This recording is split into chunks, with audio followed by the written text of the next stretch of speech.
Famara ne ko ñaari petaaw yi ngay wax moo ngi nii mësuma koo jox kéwal gi ma yónni. Kéwal gi dama ko jox ñetti petaaw yi nga xam ne moo baax ba noppi jox ko ñaari petaaw yu bon ngir ñu naxee ko Mam Sadio. ñetti petaaw yu baax yooyu moom la Famara moomu ñépp teg Famara loree ngelaw la ak safara ba ak géej ga.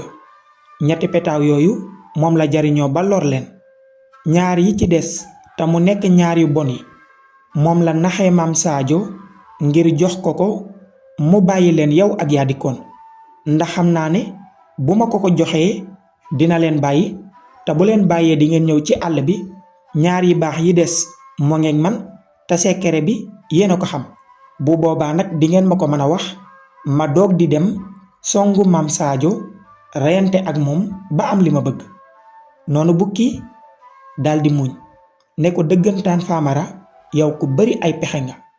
Famara daldi reetaan ne ko bukki waxtu bii nag jot amul te waxtaan waraguñ koo def léegi ndax nag Mam Sadio moo ngay dallu jàpp na ne rey na ma moo tax waratul àll bi loolu moo waral sunu waxtaan bi xamu ci dara kon gaawantul nga wax ma secret bi ko war a rey ndax yaa dikkoon ba mu demee ba war ma koo wax ci la indi woon ay fitna ba yaa dikkoon waxuma ko kon yow mi am saasu wax ma ko gaawal nga wax ma ko.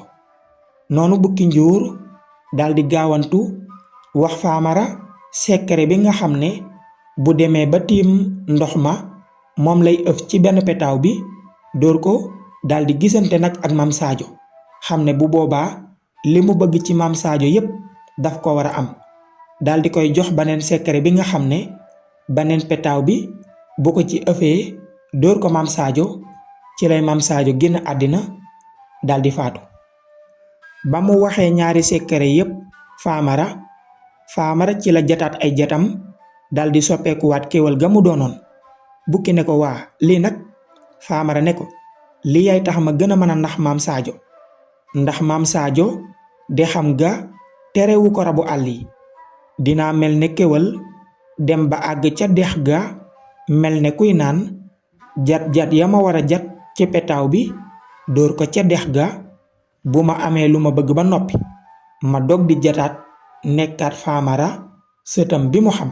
bu fekkente ni abonné go ñu ngi lay ñaan nga abonné wu te activé cloche notification bi merci.